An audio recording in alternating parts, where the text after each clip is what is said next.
It was a warm, golden morning at a small executive airfield on the outskirts of Clearwater. Sunlight reflected off the sleek bodies of private jets, and everything moved with precise coordination. Ground staff moved briskly, loading luggage, double-checking manifests, greeting travelers with crisp, polite professionalism. It was all perfectly ordinary, until he showed up. No rolling suitcase. Just a modest satchel hanging from one shoulder. His stride was confident, steady, as if he belonged there more than anyone else. But the second he stepped past the hangar threshold, a shift rippled through the air. The station manager's eyes narrowed instantly, tracking his every step with visible suspicion. "Hey! Stop right there!" Her voice sliced through the low hum of turbines and idle chatter. "Where exactly do you think you're going?" He turned toward her, calm, composed, his tone respectful but unwavering. "I'm booked on this morning's flight. Jet 9. She folded her arms across her chest, blonde bob set perfectly in place, uniform crisp and unyielding like her demeanor. Her heels clicked harshly on the hangar floor as she closed the distance between them. "I don't think so," she snapped, halting just a breath away. "That aircraft's reserved for a distinguished client, and let's be honest, you don't quite fit the profile." He raised an eyebrow, unshaken, not offended, just tired, the kind of tired that only comes from reliving the same moment again and again. "You probably checked the manifest already," he said gently. "Have you ever experienced something like this? Let us know in the comments. And where you're watching from." "I don't need to check anything," she cut him off, clicking her tongue. "All I need is one look that you're wasting my time." Around them, a few workers had slowed their pace, exchanging uncomfortable glances. A young technician shifted his weight, ready to step in, but her sharp stare rooted him to the floor. "Maybe I'm mistaken," the man said, still calm. "I'm just trying to board the plane I reserved. Could you at least confirm my name?" She let out a dry chuckle. "Oh please, you really expect me to fall for that? Whatever your game is, you'd better walk away now before I bring in security." "I'm simply asking you to verify my flight," he replied, his voice unwavering. "That's all." She rolled her eyes and waved over a nearby guard. "Security," she barked. "This man's being disruptive." A large man in uniform approached, confused by the tension in the air. "What's going on, ma'am?" "This guy's trying to sneak onto a private jet," she said. "He has no clearance." "That's incorrect," the man interjected, still composed. "I made a reservation. I'm assigned to Jet 7. His voice remained steady. The guard paused. Something about the man's quiet confidence didn't match the idea of a trespasser, but the manager wasn't having it. "What's unclear here?" she barked, glaring at the guards. "Are you doing your job or not?" "Sir," the guard said hesitantly, "could you please show us some ID?" The man met his gaze. "Why don't you ask that of every traveler? Or is it just people who look like me?" Silence, thick and suffocating. The guard shifted, visibly uncomfortable. The manager scoffed, arms still crossed. "Oh, don't start that victim talk," she snapped. "This has nothing to do with skin tone. It's just standard procedure." "Procedure?" The word echoed back in his voice, laced with disbelief. "Since when is profiling called procedure?" "I'm not here to debate," he continued, "but I'll ask you, one last time, are you absolutely certain of this decision?" "I've had enough, Malik. Leave. Now." The tension was boiling, like thunderclouds about to erupt. Nearby, a few travelers had stopped moving, phones quietly raised, their cameras capturing every second of what had now become a scene. The moment didn't feel real anymore. "I'll just wait here for you to understand the mistake you've made," he said softly, stepping back, still not resisting, refusing to escalate. "But clearly, you've already made up your mind. You have no idea who you're dealing with, Ms. Rika Telwin." His voice was firm, but low, carved from patience and pain. "And trust me, you're not going to like what follows." "I hope so," he murmured, pulling out his phone, because someone needs to come here and set things right. She laughed, harsh and dismissive. Oh please, she said, going to call your cousin, or that viral lawyer on social media?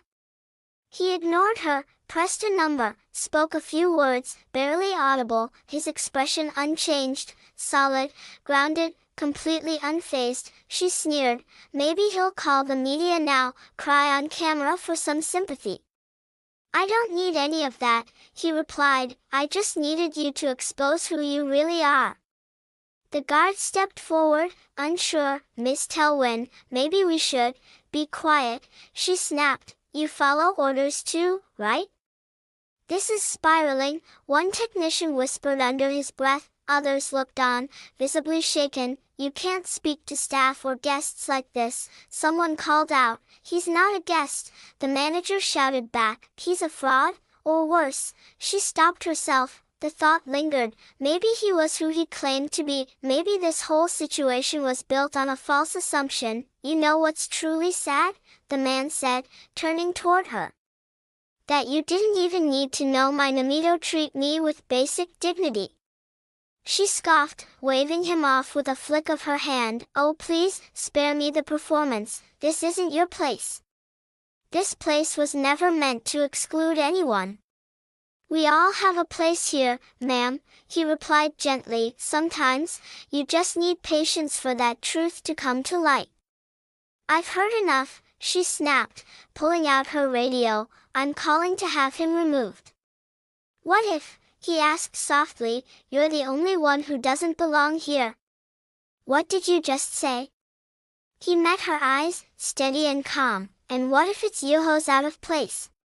She stared at him, stunned, as though his words were a threat, but there was no shouting, no aggression, no anger, only that slow, heavy realization, the weight of understanding when you've just made a terrible error. She pointed sharply toward the door. Final warning, she hissed, her voice taut.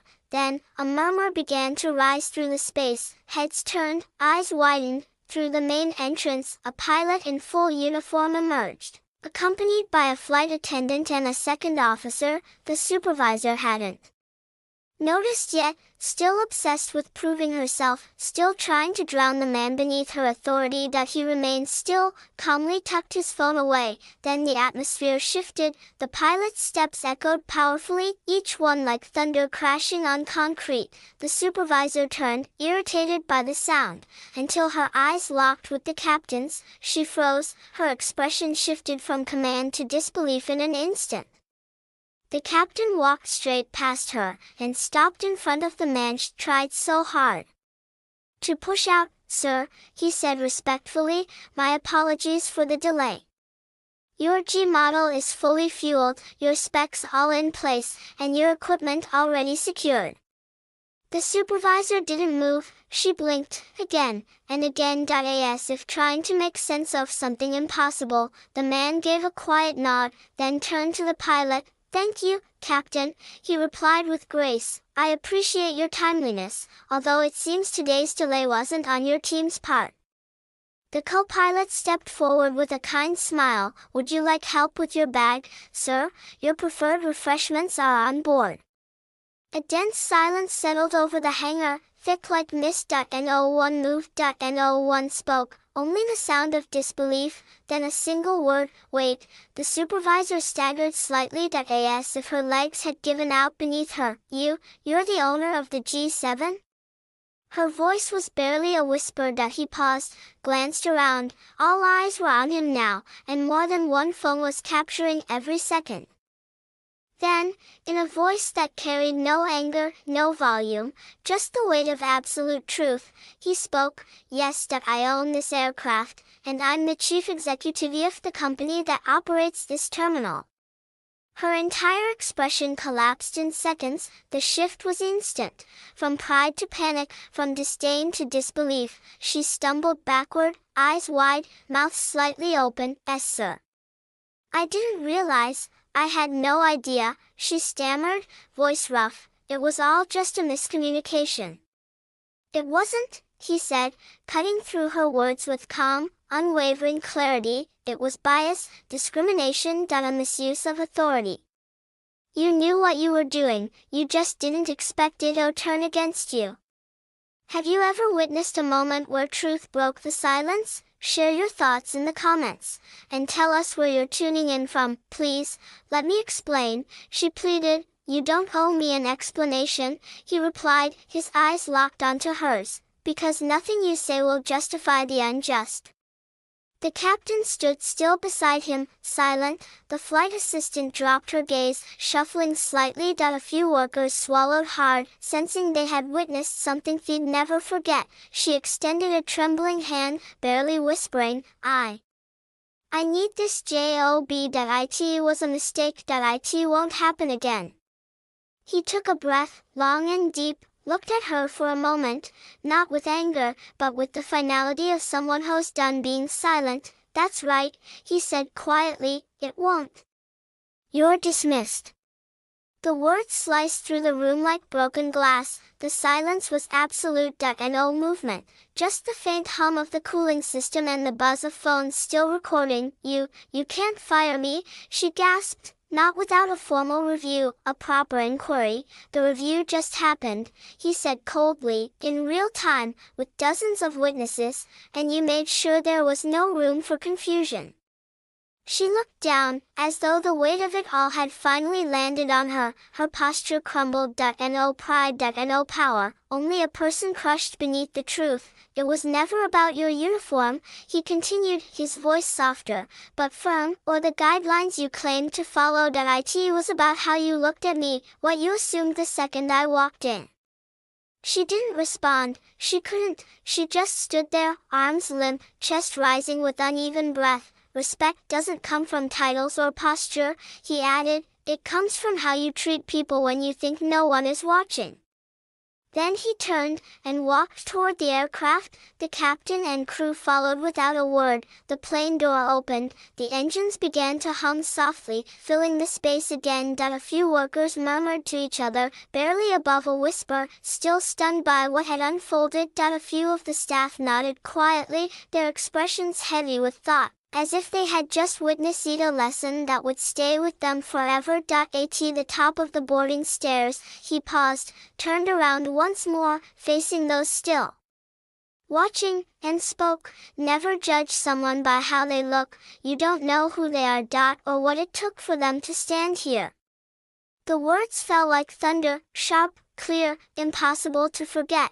Then he stepped inside the aircraft, and the door closed gently behind him. She remained in the center of the hangar, surrounded by silence more crushing than any noise. No badge to shield her. No rank to protect her, just the truth, and the irreversible consequence of what she had done. A young technician, who had been watching from the start, walked up to her slowly. He didn't look angry, just honest, quiet. Ma'am, he always dressed like that, he said softly, didn't care for appearances much, but we all knew who he was, you were the only one who chose not to see it. She didn't answer, her lips tightened, her eyes shimmered, and then she turned, head lowered, avoiding everyone's gaze, not out of shame, but because she no longer had the strength to carry what she'd lost. Each step echoed in the vast space with the weight of its own emptiness. Minutes later, the G-Series jet lifted into the sky, cutting through the clouds with smooth, unbothered grace. From the cockpit, the pilot's voice came through the intercom. A soft, respectful message. In the cabin, the man sat down, closed his eyes, and allowed himself a quiet, peaceful smile. This wasn't revenge. It was justice, because in a world where appearances often define value, some moments rise above, they become timeless, they become lessons, not just for those who discriminate, but for every silent witness who stood by and watched. And that is the soul of this story. Don't judge before you know. Don't assume before you listen. Don't condemn before you understand. If this story moved something inside you, if you've ever been dismissed because of your skin, your background, your accent, or your clothes, remember this, your value isn't in what they see. It's in who you are, and truth, no matter how long it stays buried, it always finds the light. Subscribe if you want more stories that challenge your heart. stir your mind, and remind you why compassion matters, because behind every prejudice, there's a truth waiting to be seen. See you in the next story. Yeah, Mr.